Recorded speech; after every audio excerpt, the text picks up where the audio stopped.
Hello વિદ્યાર્થી મિત્રો, અલગુજ education ચેનલમાં તમારું હાર્દિક સ્વાગત છે। આગળના વિડીયોમાં આપણે દાખલા નંબર 9 જોયો। આજના વિડીયોમાં આપણે જોવાના છે દાખલા નંબર 10 અને દાખલા નંબર 11। દાખલા નંબર 10 છે એ સમલંબ ચતુષ્કોણ। સમલંબ ચતુષ્કોણ એટલે શું? આપણે આગળ જોયું એક ચતુષ્કોણ હતો સમાંતર બાજુ ચતુષ્કોણ। કેવો હતો? સમાંતર બાજુ ચતુષ્કોણ। સમાંતર બાજુ ચતુષ્કોણની અંદર સામસામેની કેટલી જોડ સરખી હતી? 2 જોડ। કેટલી જોડ સરખી હતી? 2 જોડ। ક્લિયર? હવે સમલંબ ચતુષ્કોણની અંદર શું હશે? સામસામેની ફક્ત એક જ જોડ સમાન હોય। ફરીથી સમજો, સમાંતર બાજુ ચતુષ્કોણની અંદર 2 જોડ સમાન હોય અને સમલંબ ચતુષ્કોણની અંદર ફક્ત એક જ જોડ સમાન હોય। એટલે કે આ બંને જોડ સમાન હશે અથવા તો આ બંને જોડ સમાન હશે। બંનેમાંથી એક જોડ સમાન હોય સમલંબ ચતુષ્કોણની અંદર। હું અહીં લખું છું સમલંબ ચતુષ્કોણ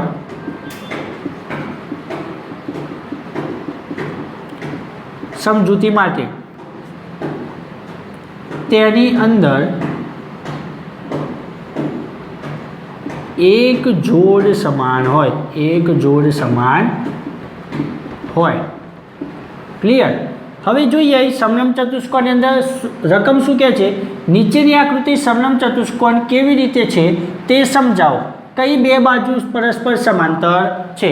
તો આની અંદર જોઈએ n અને nm અને kl આ બંને કેવી છે? પરસ્પર સમાંતર। કેવી છે? બંને પરસ્પર સમાંતર। તો અહીં લખું nm અને kl આ બંને કેવી છે? પરસ્પર સમાંતર। બરોબર? એક જોડ સમાંતર। કેટલી જોડ? સમલંબ ચતુષ્કોણની અંદર એક જોડ। કઈ જોડ સમાંતર છે? તો લખું આકૃતિમાં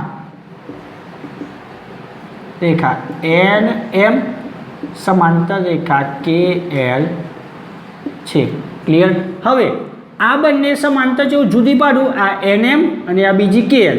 nm અને આ kl આ બંને સમાંતર છે। તો આ બંને સમાંતર હોય તેમની છેદિકા કઈ હશે? આ જે રેખા હશે એ શું કહેવાશે? છેદિકા। શું કહેવાશે? છેદિકા। તો nm અને kl એની છેદિકા કઈ? ml થાય। શું થાય? ml। તો આકૃતિમાં nm અને kl સમાંતર છે તથા તેમની છેદિકા શું છે? છેદિકા ml। હવે જો આ બંને સમાંતર હોય અને તેમની છેદિકા ml હોય તો તેમની અંતઃકોણનો સરવાળો, અંતઃકોણ એટલે અંદરના ખૂણાઓનો સરવાળો કેટલો થવો જોઈએ? 180 અંશ। કેટલો થવો જોઈએ? 180। મેં તમને કીધું nm અને kl આ બંને પરસ્પર સમાંતર છે। કેમ? કારણ કે તેમની છેદિકા શું છે? ml અને અંતઃકોણ એટલે કે આ બંને ખૂણા છેદિકાની અંદરના ખૂણાનો સરવાળો કેટલો થવો જોઈએ? 180 અંશ। છેદિકા ml છે તથા ખૂણો m વત્તા ખૂણો l બરાબર કેટલા થાય છે? 180। માપ ખૂણો l 100 અંશ વત્તા l કેટલા? 80 અંશ। તો આ બંને ખૂણાઓનો સરવાળો કેટલો થાય? 180 અંશ। તો આ બંને જે અંતઃકોણ બન્યા આ બંનેનો સરવાળો કેટલો થાય? 180 અંશ।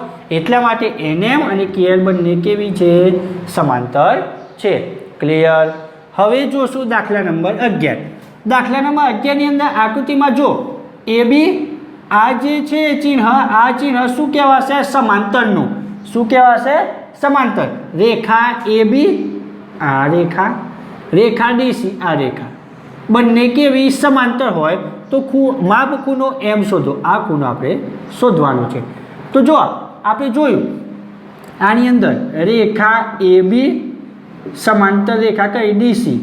હવે આ બંને રેખાઓ સમાંતર હોય તો એમની છેદિકા કઈ? આ થશે। શું થશે? આ અહીં જોઈએ રીતે AB રેખા સમાંતર DC ની છેદિકા કઈ છે? BC થાય। જો છેદિકા BC હોય તો તેમના અંતઃકોણનો સરવાળો, અંતઃકોણ એટલે કે અંતરના ખૂણાઓનો બંનેનો સરવાળો કેટલો થવો જોઈએ? 180 અંશ। શું કીધું? ફરીથી કહું છું, જો આ બંને રેખા સમાંતર હોય તો BC તેમની શું થાય? છેદિકા એ જો છેદિકા થાય તો તેમના અંદરના બંને ખૂણાઓનો સરવાળો કેટલો થવો જોઈએ 180 અંશ તો લખું માપ ખૂણો બી વત્તા માપ ખૂણો સી બરાબર કેટલા 180 અંશ માપ ખૂણો બી 120 અંશનો આપેલો છે માપ ખૂણો સી તમારે શોધવાનો છે માપ ખૂણો સી બરાબર 180 માંથી 120 જાય તો માપ ખૂણો સી તમારે કેટલાનો થશે 60 અંશ કેટલાનો થશે 60 અંશ તો આ હતો દાખલા નંબર 10 અને દાખલા નંબર 11 તો હવે જોશું દાખલા નંબર 12 આકૃતિમાં જો એસપી સમાંતર આરક્યુ એસપી એટલે કે આ રેખા આરક્યુ એટલે કે આ રેખા આ બંને રેખાઓ કેવી છે સમાંતર કેવી છે સમાંતર હવે આ બંને રેખાઓ સમાંતર હોય તો ખૂણો P અને ખૂણા S નું માપ શોધો ખૂણો P તમારે શોધવાનો અને ખૂણો S પણ તમારે શોધવાનો છે ક્લિયર આ બે વસ્તુ ખૂણો P અને ખૂણો S શોધવાનો હવે જો તમે કીધું છે સમાંતર હોય સમલંબ ચતુષ્કોણ અંદર સમાંતર હોય તો શું શોધી કાઢવાનું છેદિકા શું શોધવાનું છેદિકા શોધશો તો પછી એના અંતઃકોણનો સરવાળો કેટલો થાય 180 હવે જો આ SP અને RQ બંને સમાંતર તેમની છેદિકા કઈ થશે PQ કઈ થશે જે ત્યાં બંને આમ સમાંતર હતી તેમની આ છેદિકા તો આ બંને સમાંતર તેમની છેદિકા કઈ થાય આ રીતે થાય કઈ થાય આ રીતે એટલે કે SP અને RQ આ બંને સમાંતર તેમની છેદિકા કઈ PQ કઈ છેદિકા PQ જો PQ છેદિકા હોય તો તેમની અંદરના જે ખૂણા બે છે એ બે અંદરના ખૂણાઓનો સરવાળો એટલે કે અંતઃકોણનો સરવાળો કેટલો થવો જોઈએ 180 અંશ હું અહીં લખું SP સમાંતર RQ તથા તેમની છેદિકા PQ થાય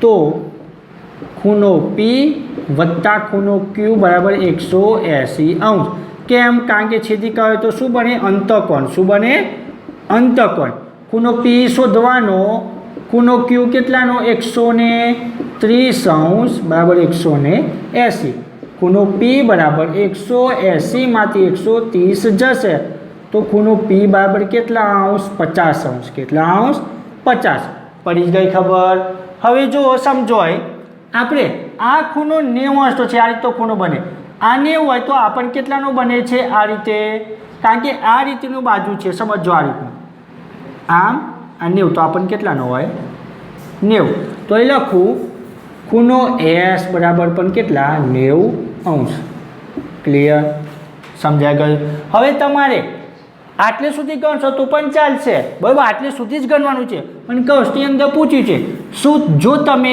માપ ખૂણો R શોધતા હોય તો માપ ખૂણો P શોધવાની અન્ય પદ્ધતિઓ છે તો માપ ખૂણો P બીજી રીતે પણ શોધી શકાય કેવી રીતે તો જુઓ આ 1 2 3 4 ખૂણા એટલે શું કહેવાશે ચતુષ્કોણ શું કહેવાશે ચતુષ્કોણના ચારે ખૂણાઓનો સરવાળો કેટલો થાય 360 અંશ તો એ રીતે પણ શોધી શકાશે ક્લિયર તો આ હતો દાખલા નંબર 12 જો વિદ્યાર્થી મિત્રો તમને વિડીયો પસંદ આવ્યો હોય તો ચેનલને લાઈક કરો શેર કરો સબસ્ક્રાઈબ કરો